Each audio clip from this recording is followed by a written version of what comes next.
while Danny is working his way up here, the two anecdotes that I want to share are both coming from Danny, but you can probably understand my speech easier than you can understand Danny's, so this will help. The first is, you recall when Dan Lynch was speaking, he mentioned that deciding how many buffers there should be in the machine was an important question, and the machines didn't have nearly as much memory then, so it was a question that was not simple to answer.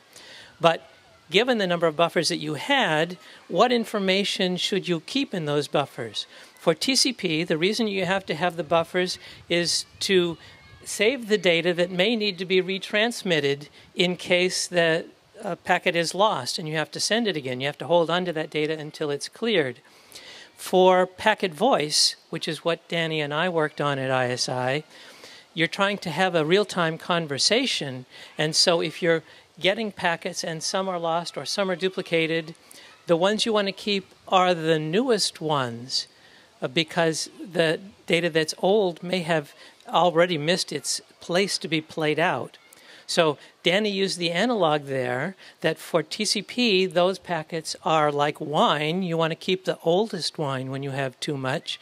And the packets for voice are like milk. You want the freshest milk to keep when you have a choice for two. The second anecdote is about the other very important time in the development of TCP that I think it was Yogan that mentioned it, when the decision to split out IP from TCP was made. And I remember a presentation that Danny made at the Blackboard in the meeting at ISI when he was representing the function of TCP as a mathematical function.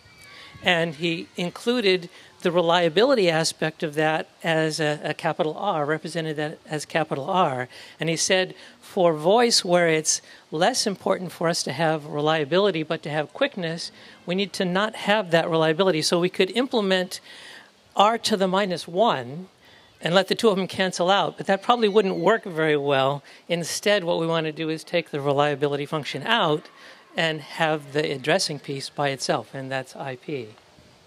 Danny, you want to add on to that?